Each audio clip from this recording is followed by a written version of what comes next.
Welcome dear rockers, कैसे हैं आप सभी। तो आज हम लेकर आए हैं आप सभी के लिए व्हाइट आउट मूवी की कहानी। फिल्म की शुरुआत साल 1957 के अंटार्कटिका से होती है। विंटर का मौसम था जब अंटार्कटिका में 6 महीने के लिए रात होती है और ऐसे में एक रशियन एरोप्लेन अंटार्कटिका में पता नहीं क्या करने आता है, मगर प्लेन के दोनों पायलट आपस में बात करते हैं कि बस हमें बेस पहुंचने में 6 घंटे बाकी है, चलो अभी अपना काम निपटा लेते हैं। इसके बाद इनमें से को पायलट उठकर शराब की बोतल लेकर पायलट केबिन से बाहर निकलता है और देखता है कि उसके 3 साथी में से एक साथी तो सो रहा है, तो वो जगह पे दोनों साथी को वो शराब की बोतल देता है ताकि उनके बदन गर्म हो जाए। अंटार्कटिका में ठंड बहुत ज्यादा होती है ना, इसीलिए। लेकिन ये देखिए, अचानक वो उनपे गोली चला देता है जिससे कि तीसरा साथी भी जाग जाता है और पास ही में रखे गन से वो अंधाधुंध फायरिंग शुरू कर देता है, जिससे होता यह है कि प्लेन में छेद हो जाता है और प्लेन का बैलेंस बिगड़ने लग जाता है। अब इससे पहले कि प्लेन क्रैश करता, ये लोग आपस की गोलीबारी में ही मारे जाते हैं और फिर इनका प्लेन बर्फ की चट्टानों से टकराकर टूट जाता है। तो बेसिकली इनके एयरप्लेन में एक बॉक्स होता है जो कि दोस्तों लॉक्ड है। तो पायलट उसके अंदर रखी चीज को हथियाना चाहते थे, इसीलिए उन्होंने अपने ही साथियों की जान ले ली और अंत में खुद भी मारे गए। पर अब सवाल ये उठता है कि उस बॉक्स में आखिर ऐसा क्या था। इस सवाल का जवाब जानने के लिए बस आपको वीडियो को पूरा देखना होगा। इसके बाद सीन शिफ्ट होता है प्रेजेंट में, अंटार्कटिका के यूएस साइंटिफिक रिसर्च फैसिलिटी में। इस वक्त यहाँ का टेम्परेचर दोस्तों -55 डिग्री है। यहाँ पर काम करने वाली कैरी को स्टेशन मैनेजर सैम अपने पास बुलाकर कुछ बताता है। अब ये बात बताने के लिए कैरी डॉक्टर के पास जाती है, जो कि बाहर ठंड में कुछ लोगों के साथ गेम खेल रहे होते हैं और उन्हें बताते हैं कि देखो 3 दिन के बाद हमारा प्लेन हमारे देश के लिए जाने वाला है, क्योंकि 3 दिन के बाद एक भयानक तूफान आने वाला है। उसी के साथ साथ अंटार्कटिका में ठंड बहुत ज्यादा होने वाली है, तो हमें यहाँ से निकलना होगा, यानी 6 महीने तक यहाँ पर अंधेरा रहेगा और इतनी ठंड में कोई रिसर्च वर्क तो हो नहीं पाएगा। वो अपनी बात को बता ही रहे होते हैं कि तभी वहां पर कैरी आकर बताती है कि डेल्फे नाम के एक पायलट ने एक जगह पे एक लाश देखी है। तो इसीलिए अगले ही पल कैरी और डॉक्टर डेल्फी के साथ उस जगह पर जाते हैं और दोस्तों इन्हें एक अजीब सी लाश मिलती है। देखकर ऐसा लग रहा होता है जैसे ये बहुत ही ऊंचाई से नीचे गिरा है, इसलिए उसके फेस का एक हिस्सा बहुत ही चिपटा हो गया था। चेहरा तो बिल्कुल भी पहचान में नहीं आ रहा था कि किसका है। फिर आईडी पे लिखे नाम से कैरी उसे पहचानती है कि ओह, ये तो वैस है जो 1 साल पहले मेरे साथ काम कर चुका है, मगर वो इतनी दूर यहाँ पर करने क्या आया था? उसके पास सेफ्टी गेट्स भी नहीं थे, ऐसा क्या हो गया? इस तरह के सवाल उसके मन में आते हैं। अब ये लोग यहाँ से लाश को लेकर बेस में आते हैं और उसकी अच्छे से जांच करते हैं, तो उन्हें लाश के पैर पर एक ताजा जख्म दिखाई देता है जिसपे जल्दबाजी में सिलाई की गई है। साथ ही दोस्तों चेस्ट पे एक्स से हमला करने के निशान भी होते हैं और यहाँ तक कि अभी तक किसी ने भी वैस की मिसिंग होने की रिपोर्ट नहीं लिखवाई, यानी वैस की मौत कोई नॉर्मल बात तो नहीं है, पक्का किसी ने उसे जानबूझकर मारा होगा। मगर अंटार्कटिका में आखिर कौन खूनी हो सकता है जिससे वैस को कोई दुश्मनी हो? और अब कैरी कहती है कि मैं कातिल का पता लगाऊंगी। तभी डॉक्टर उसको कहते हैं कि अरे 2 दिन में विंटर शुरू होने वाला है, तुम तो विंटर में अपने घर जाने वाली थी ना, अब क्या? अगर तुम उस फ्लाइट से नहीं गई तो फिर तुम्हें 6 महीने यहीं पर रहना होगा, इस बात को ध्यान में रखना तुम। तभी कैरी कहती कि नहीं, मैं 6 महीने और तो नहीं रुक सकती यहाँ पर। तो डॉक्टर भी कहते हैं कि ठीक है, मेरे पास एक आइडिया है, हम लाश को प्लेन में डालकर यूएस लेकर जाएंगे और फिर एफबीआई आराम से इस केस को इन्वेस्टिगेट करेगा। इसके बाद कैरी सारी बात जाकर सैम को बताती और उससे पता चलता है कि वैस, रूबिन और मोने तीनों साथ में काम करते थे। वहाँ मेट्रोइड देखने के लिए वो रुके हुए थे, मगर वैस तो अपने कैंप से बहुत दूर पाया गया। तो अब दिखाते हैं तो कॉल पर मोनी कैरी से बात करता है कि तुम एक काम करो, वोस्टॉक में आकर मिलो, मगर कैरी कहती कि नहीं, मैं प्लेन भेज रही हूँ, तुम यहाँ पर आ जाओ। मगर मोनी नहीं मानता, तो कैरी वोस्टॉक जाने के लिए तैयार होने लगती है। तो डॉक्टर पूछते हैं कि अरे कहाँ जाने की तैयारी हो रही है तुम्हारी? जो बर्फीला तूफान आने वाला था वो 10 घंटे पहले आने वाला है। कैरी कहती देखिए, मेरा वोस्टॉक जाना बहुत जरूरी है, मुझे मोनी ने बुलाया है और मैं पायलट डेल्फे के साथ वहाँ पर जा रही हूँ। अगले सीन में कैरी वोस्टॉक पहुंच जाती है और वहाँ पे तूफान भी आ जाता है दोस्तों। कैरी फिर बड़ी मुश्किल से कैंप के अंदर जाती है। वो मोनी को आवाज लगाती मगर वो कोई जवाब नहीं देता। अंदर जाने पर कैरी को मोनी जख्मी हालत में मिलता है, किसी ने उसकी गर्दन काट दी थी और तभी कोई पीछे से कैरी पर भी एक्स से जानलेवा हमला कर देता है। उससे बचने के लिए कैरी कैंप से बाहर निकल जाती है और बाहर भी दोस्तों बर्फीला तूफान चल रहा होता है। इस बर्फीले तूफान में एकदम नजदीक की चीजें भी दिखाई नहीं देती और इसी तूफान में किलर ने हेलमेट वगैरह पहन के रखा हुआ था, इसलिए नहीं दिख रहा होता है कि किलर आखिर है कौन। वो किलर कैरी से भी फाइट करने लग जाता है। कैरी किसी तरह बड़ी मुश्किल से एक कैंप से दूसरे कैंप में जाती है और वहाँ का दरवाजा खोलने की कोशिश करती है। कैरी ने हैंड ग्लव्स नहीं पहने हुए थे, इसलिए उसके हाथ थोड़ी देर के लिए दरवाजे के हैंडल पर ही जम जाते हैं। जब वो जबरदस्ती उसे छोड़ने की कोशिश करती है तो कैरी के हाथ का खाल निकल जाता है, मगर वो किसी तरह खुद को उस दूसरे कैंप में जाकर दरवाजा अंदर से बंद करने में बड़ी मुश्किल से कामयाब हो जाती है। लेकिन उसके तुरंत बाद ही वो बेहोश हो जाती है। फिर नींद में उसे अपने पास्ट का एक डिस्टर्बिंग सीन आता है, मतलब एक सपना, जिससे परेशान होकर जब कैरी जागती है तो उसके सामने डेल्फी होता है। डेल्फी फिर कैरी को शांत करता है और कहता है कि देखो, तुम बाहर वाले कमरे में बेहोश थी, मैं तुम्हें यहाँ पर लेकर आया हूँ, कैसा फील कर रही हो? तभी कैरी देखती है कि डेल्फी ने मेरे हाथ के 2 फिंगर्स पे पट्टी लपेट दी है, जिसकी मतलब खाल उधड़ चुकी थी उसी की। कैरी उसे कहती है कि मोनी की मौत हो चुकी है, उसे एक आदमी ने मार डाला जिसके सर से पैर तक गर्म कपड़ों से ढके होने के कारण मैं उसे पहचान नहीं पाई, पर वो अभी भी यहीं कहीं पर होगा, इसलिए मुझे अच्छे से जांच करनी होगी। इसके बाद कैरी और डेल्फी मिलकर उस कैंप के सारे रूम्स की जांच करते हैं और वहां उन्हें प्राइस नाम का यूएन स्पेशल इन्वेस्टिगेशन ऑफिसर मिलता है, जो कि मोनी की लाश की ही जांच कर रहा होता है और उसे वेस की मौत के बारे में भी पता चल गया था, इसलिए प्राइस को स्पेशली जांच करने के लिए यहाँ पर भेजा गया था। अब इससे कैरी को शक होता है और वो पूछती है, क्या तुम मुझे ये बताने का कष्ट करोगे कि यूएन एक जियोलॉजिस्ट की मौत में क्यों दिलचस्पी ले रहा है? इस पे प्राइस कहता है कि ये कोई मामूली कत्ल नहीं है, ये अंटार्कटिका का सबसे पहला मर्डर है और मोनी का कत्ल दूसरा है, और हम इस मुद्दे को अंतर्राष्ट्रीय मुद्दा नहीं बनाना चाहते। इससे पहले कि मौसम फिर से खराब हो जाए, हमें डेल्टा 1 चले जाना चाहिए। डेल्टा 1 दोस्तों मोनी, वेस और रूबिन का वर्क स्टेशन था। वहां जाकर वहां की जांच करने पर उन्हें ग्रिड पैटर्न में एक मैप दिखता है। 6 ग्रिड पे कट मार्क किया जा चुका था, यानी 7वें ग्रिड पे जाने के बाद ही कुछ हुआ होगा पक्का। इसीलिए अब कैरी, डेल्फी और प्राइस तीनों उस 7वें ग्रिड पर जाते हैं एक बर्फ पे चलने वाली गाड़ी से, और वहां पे ठंड बहुत ज्यादा होती है। वैसे अब लोकेशन पर ये पहुंच तो जाते हैं, लेकिन दूर दूर तक बर्फ के सिवाय और कुछ भी दिखाई नहीं देता। अब प्राइस और डेल्फी कहने लगते हैं कैरी को कि तुमने सही मैप तो देखा था ना,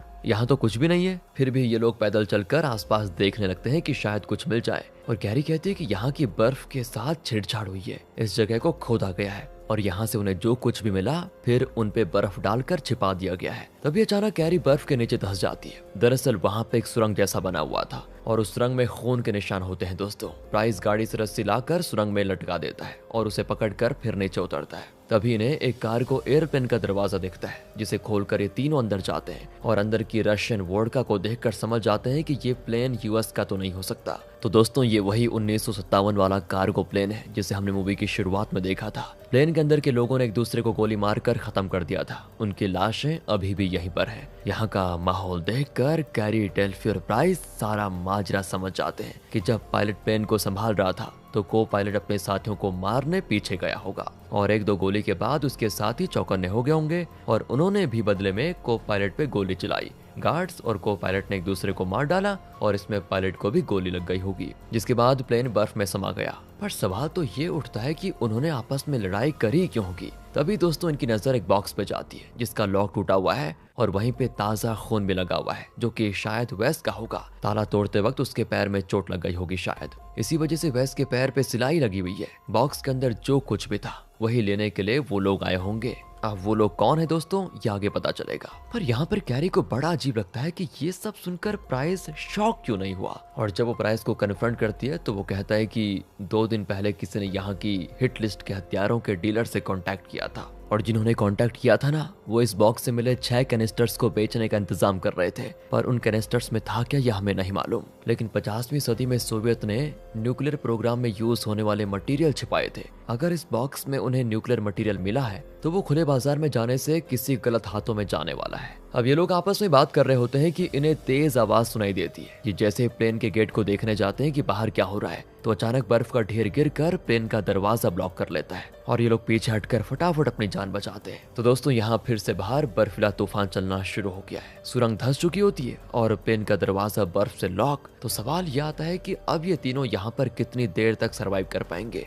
क्योंकि जल्दी यहाँ जो ऑक्सीजन है वो भी खत्म हो जाएगा और दम घुटने से मरने में तो टाइम भी लगेगा, मगर इतनी ठंड की वजह से ये पहले जमकर मर जाएंगे। इसीलिए यहाँ पर इनको अपना दिमाग और भी तेज दौड़ाना होगा कि आखिर हम यहाँ से सही सलामत कैसे बाहर निकले। ऊपर से इनको एक और समस्या है कि फोन में नेटवर्क भी नहीं है। डेल्फी कहता है कि लगता है हमें ये बर्फ खोद कर ही ऊपर जाना होगा। तो कैरी कहती है कि बेवकूफ, हम खोदेंगे किससे ये बर्फ, इतनी मोटी है 20 फीट की होगी और ऊपर तो किसी को पता भी नहीं है कि हम यहाँ नीचे फंसे हुए हैं, तो कौन बचाएगा हमें, कौन आने वाला है, कोई नहीं। इससे डेल्फी निराश हो जाता है और सोचता है कि बस किसी तरह यहाँ से बच निकल जाऊं, क्योंकि घर पर मेरी बीवी और बेटी मेरा इंतजार कर रहे हैं। तभी दोस्तों उसकी नजर रशियन गार्ड की लाश पर पड़ती है और वो कैरी से कहता है कि जब ये प्लेन पे चढ़ा होगा तो क्या इसे पता होगा कि यहाँ इसकी मौत हो जाएगी? नहीं ना। तो अब इससे कैरी के दिमाग में एक आइडिया आता है और वो कहती है कि जब हमें वेस की लाश मिली थी तो उसने कोई भी गर्म कपड़ा नहीं पहना हुआ था, उसकी बॉडी के पास हमें कोई आइस एक्स भी नहीं मिले। यानी ऐसा हो सकता है कि वेस खोने के साथ ही प्लेन से निकला हो और प्लेन से निकलने के बाद उसे कोई अंदाजा नहीं था कि वो मरने वाला है। ऐसा हो सकता है। और ये भी हो सकता है कि खूनी ने उसे प्लेन में ही मारने की कोशिश की हो और उसे प्लेन से नीचे फेंक दिया हो। डेल्फी भी कहता है कि अरे छोड़ो ना इस बात को, उसके साथ जो हुआ होगा होने दो, लेकिन अभी हमें यहाँ से बच निकलने के बारे में सोचना है, सिर्फ यही कि यहाँ से बच कैसे निकले। तभी प्राइस कहता है कि इस प्लेन में इमरजेंसी एग्जिट तो होनी चाहिए, इमरजेंसी एग्जिट में एक्सप्लोजिव लगे होंगे, उन्हें एक्टिव करने से उस पर ब्लास्ट होगा। मगर डेल्फी कहता है कि नहीं नहीं नहीं, ऐसा करने की सोचना भी मत। अगर ब्लास्ट सही से नहीं हुआ तो इमरजेंसी एग्जिट से बाहर इतनी ज्यादा बर्फ आ जाएगी कि यहाँ का टेम्परेचर और कम हो जाएगा और फिर हम ठंड से मर जाएंगे। और वो तो छोड़ो, बर्फ जब हमारे ऊपर गिरेगी तो हम वैसे ही मर जाएंगे। मगर प्राइस मौत का इंतजार करने के बजाय ये रिस्क लेना ज्यादा अच्छा समझता है, तो किसी तरह वो सैटेलाइट फोन की बैटरी से पावर लेकर ब्लास्ट को एक्टिवेट करवा देता है और थैंक गॉड कि ब्लास्ट बिल्कुल सही से हो जाता है और इमरजेंसी एग्जिट से ये तीनों बाहर निकलने में कामयाब हो जाते हैं। बाहर अभी भी तेज बर्फीला तूफान चल रहा होता है। ये तीनों किसी तरह गाड़ी में जाकर बैठते हैं और डेल्फी वो गाड़ी स्टार्ट करने की कोशिश करता है, मगर गाड़ी भी ठंडी हो चुकी होती है तो स्टार्ट नहीं होती। मगर कुछ देर लगातार कोशिश करने के बाद गाड़ी शुरू हो जाती है। इसके बाद ये तीनों मेन बेस पर जाते हैं।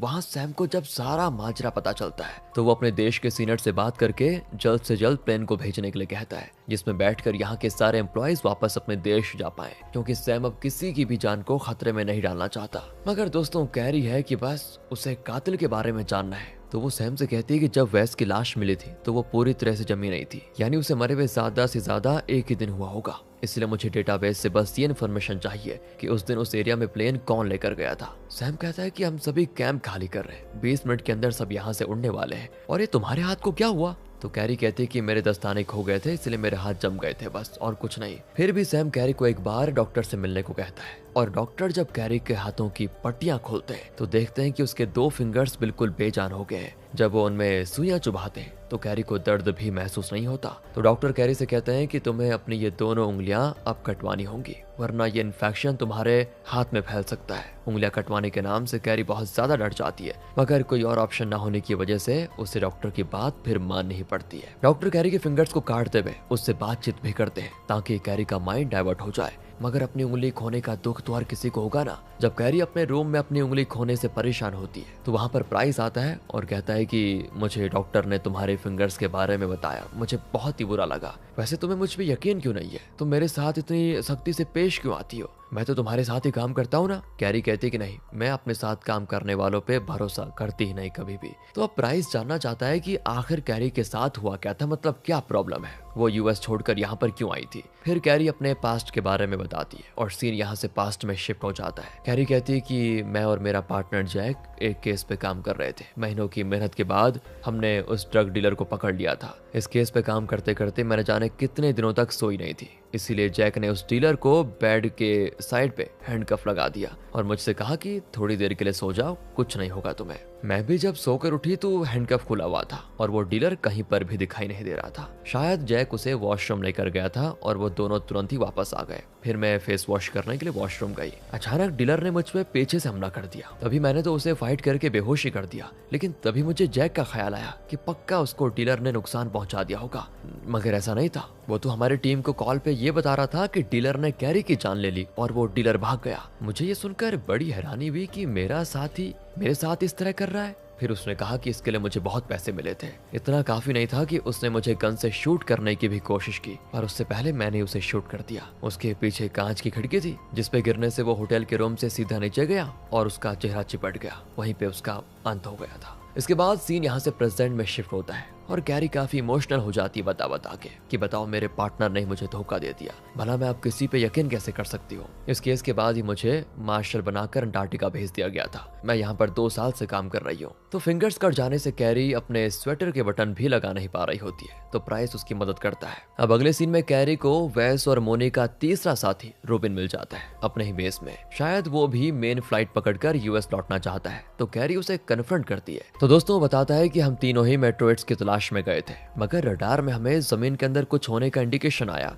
और हम बर्फ में धमाका करके रशियन प्लेन तक पहुंच गए। उस बॉक्स का लॉक तोड़ने की कोशिश में वैस ने अपनी टांग पूरी तरह से घायल कर ली, इसीलिए हमने रेडियो पे हेल्प मांगी थी और यहाँ से एक पायलट भी वैस की मदद करने के लिए आ गया था। अब दोस्तों, इससे पहले कि रूबिन आगे की स्टोरी बता पाता, वहाँ कैरी को ढूंढते ढूंढते डॉक्टर आ जाता है और डॉक्टर को देखकर रूबिन तो भागना शुरू कर देता है। भागते भागते वो खुद को एक रूम में ही लॉक कर देता है। तो दरवाजे पे शीशा लगा होने की वजह से कैरी उसको देख पा रही थी और कहती है कि देखो, जो भी बात है बैठकर आराम से कर लेते हैं, इस तरह भाग क्यों रहे हो। तभी उस रूम के बाहर की ओर से दोस्तों, मतलब जो दरवाजा था ना, उसे एक आदमी खोलकर रूबिन पे हमला कर देता है और गलती से दोनों रूम के बाहर गिर जाते हैं। ये कातिल वही है जिसने मोनी को भी मारा था और सर पे पैर तक गर्म कपड़े पहने होने की वजह से कैरी इस बार भी पता नहीं लगा पाती कि ये है कौन। बाहर तेज बर्फीला तूफान अभी भी चल रहा होता है। रूबिन तो अपनी जान की भीख मांग रहा होता है, पर वो कातिल रहम नहीं करता और रूबिन को मार डालता है। तभी पीछे से कैरी आकर उस कातिल पे शोवल से हमला करके उसे बेहोश कर देती है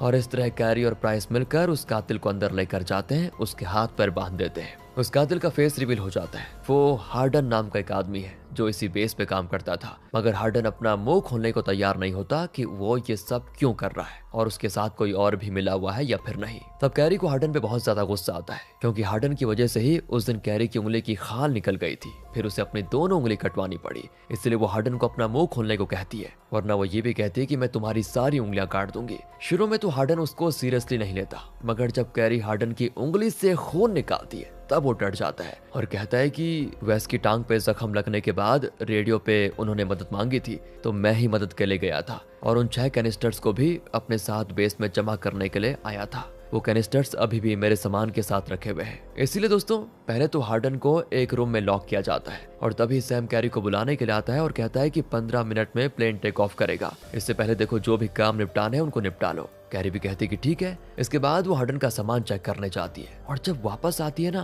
तो देखती है कि हार्डन खुद को आजाद करके भाग चुका है। तो कैरी अपनी गन लेकर हार्डन को ढूंढने निकलती है और एक रूम में उसको डेल्फे दिखता है, वो भी घायल अवस्था में। तभी वहाँ पर प्राइस भी आ जाता है। यहाँ कैरी को फिर प्राइस पर शक होता है, मगर वो रिक्वेस्ट करता है कि देखो, मेरा यकीन करो, मैं डॉक्टर को ढूंढने गया था डेल्फी की मदद करने के लिए, मगर वो मुझे मिले ही नहीं। तो कैरी कॉल करके डॉक्टर को बुलाती है। तभी सैम भी कॉल करके कैरी को जल्दी से प्लेन में आने को कह देता है। कैरी उसको यहाँ की सारी सिचुएशन बताती है। तो सैम कहता है कि मेरी बात ध्यान से सुनो, अगर हम अभी चले गए तो तुम्हें 6 महीने तक यहीं पर रुकना होगा। कैरी कहती है कि हाँ, समझ गई मैं, मगर मैं डेल्फी को यहाँ छोड़कर नहीं जा सकती। इसके कुछ देर के बाद ही प्लेन यूएस के लिए उड़ जाता है और यहाँ पर कैरी, डेल्फी, डॉक्टर और शायद हार्डन रह जाते हैं। मगर कैरी नोटिस करती है कि हार्डन अपने प्लेन की चाबी लेकर भागा है, यानी कि वो तेज तूफान आने के पहले ही अपने प्लेन से भागना चाहता है। और जब तक यहाँ पर डॉक्टर डेल्फी का इलाज करते हैं, तब तक प्राइस और कैरी हार्डन को ढूंढने के लिए जाते हैं, उसे रोकने के लिए। ये दोनों किसी तरह हार्डन के प्लेन में घुस जाते हैं,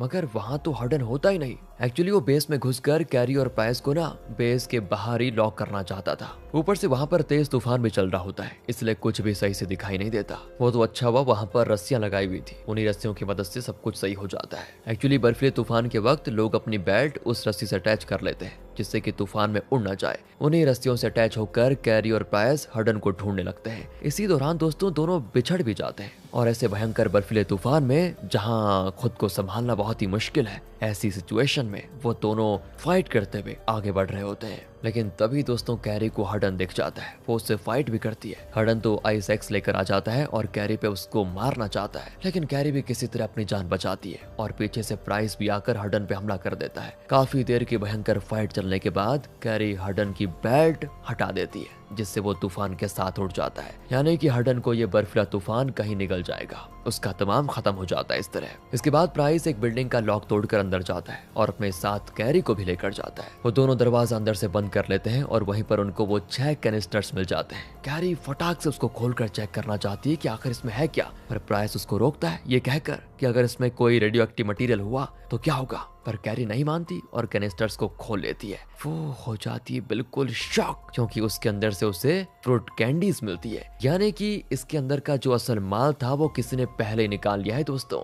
इससे कैरी और प्राइस दोनों बहुत ज्यादा निराश हो जाते हैं। इसके बाद ये दोनों डॉक्टर और डेल्फी के पास जाते हैं। तो कैरी सैम को कॉल करती है कि प्लेन में क्या क्या चीजें गई हैं उसका डेटा मुझे सेंड करो। फिर कैरी कंप्यूटर रूम में जाकर डेटा के आने का इंतजार करती है और तुरंत ही लिस्ट की प्रिंट आउट निकाल कर चेक करती है कि क्या क्या चीजें हैं। तो देखती है कि साइंस बिल्डिंग से कुछ चीजें ले जानी थी मगर वो प्लेन पे नहीं चढ़ाई गई है, इसलिए कैरी अकेले ही साइंस बिल्डिंग में जाती है। वहाँ की चीजों के टैग को देखकर वो बैग्स को खोलती है तो देखती है उनमें लाश है, रोबिन और वेस की। इस बार जब कैरी वेस की लाश के टांग पे सिलाई देखती है तो थोड़ी देर के लिए रुक जाती है और फिर अपने हाथ से पट्टी खोलकर अपनी उंगलियों पे लगे सिलाई को नोटिस करती है और पाती है कि दोनों के सिलाई का स्टाइल बिल्कुल सेम है, यानी कि हार्डन का पार्टनर कोई और नहीं बल्कि डॉक्टर है, क्योंकि हार्डन वेस की मरहम पट्टी करने के लिए उसे डॉक्टर के पास लेकर गया था, या फिर उसने डॉक्टर को कहीं पर बुलाया होगा। जिसके बाद डॉक्टर और हार्डन ने मिलकर डिसाइड किया कि कैनिस्टर्स में जो माल है उसे हम दोनों रख लेंगे और वेस को मार देते हैं और इसके बारे में किसी को पता नहीं चलेगा। और शायद उन दोनों का प्लान ये था कि वेस के साथ ही मुन्नी और रोबिन को ये लगेगा कि हमने वेस का इलाज करके उसको यूएस भेज दिया है। लेकिन एक चीज है, डॉक्टर ने कहा था कि वेस की लाश को हम प्लेन से यूएस भेज देंगे, तो फिर उन्होंने भेजा क्यों नहीं? यही सारी चीजें सोचते हुए कैरी वेस की लाश को अच्छे से चेक करती है और उसे वेस के पेट में सिलाई दिखती है दोस्तों, जो कि पहले नहीं थी सिलाई, यानी कि डॉक्टर ने इसको हाल ही में सिला है। जब कैरी उन सिलाई को काट कर वेस का पेट चेक करती है तो हैरान हो जाती है, क्योंकि उसके अंदर से कैरी को कच्चे हीरों की पोटली मिलती है। तभी वहां पर डॉक्टर भी आ जाता है। वो समझ चुका था कि मेरा पर्दाफाश हो चुका है। वो कैरी को कहता है कि ये रॉ डायमंड्स है, जिन्हें तराशने के बाद ही इनकी खूबसूरती निखर कर आती है। वैसे भी 50 सालों से वो हीरे बर्फ के नीचे दबे हुए थे, किसी को उनकी परवाह नहीं थी। मैंने इतने सालों से अपने देश के लिए काम किया, मैंने शादी तक नहीं की। इन हीरो को देखकर मेरे मन में विचार आया कि मैं इन्हें बेचकर रिटायरमेंट लेकर एंजॉय करूंगा, तो इसमें गलत क्या है? किसी का क्या ही बिगाड़ दिया मैंने, बताओ? ये सब कहते कहते डॉक्टर शराब पीने लग जाता है और कैरी कहती है कि किसी का क्या ही बिगड़ जाएगा। सीरियसली डॉक्टर, इन हीरो की वजह से कितने लोगों की जान गई और मेरी तो उंगली भी छिन गई। मैं तो आपकी दोस्त थी ना। खैर वो छोड़ो, इन सब बातों का कोई फायदा नहीं है, मुझे बस आपको गिरफ्तार करना होगा डॉक्टर। डॉक्टर कहते हैं कि वाह, मुझे पता है कि तुम मुझे गिरफ्तार किए बिना तो मानोगी नहीं, और तुमने सुना ही होगा कि साउथ पोल की लाइट्स इस वक्त कितनी खूबसूरत दिखती है। मैं आखिरी बार इसे देखना चाहता हूँ। इसके बाद डॉक्टर बिना किसी सेफ्टी के दरवाजा खोलकर तूफान में निकल जाते हैं साउदर्न लाइट्स देखने के लिए और हमेशा हमेशा के लिए इसी अंटार्कटिका के बर्फ में खो जाते हैं। दरअसल डॉक्टर काफी शर्मिंदा हो गए थे कि उनकी वजह से कितने लोगों की जान गई और वो हीरो के पीछे पड़े हुए थे। इतने सालों तक इज्जतदार डॉक्टर बने रहने के बाद अब वो जेल की हवा नहीं खाना चाहते थे, इसीलिए उन्होंने बर्फीले तूफान की हवा खाना ज्यादा अच्छा समझा। फिल्म के आखिर में हम कैरी, डेल्फी और प्राइस को इसी बेस में रहकर 6 महीने गुजारते हुए देखते हैं। और दोस्तों, इसी के साथ ये मूवी यहाँ पर खत्म हो जाती है। बाकी मिलते हैं आपसे अगली वीडियो में। ध्यान रखिएगा अपना। Thanks for watching.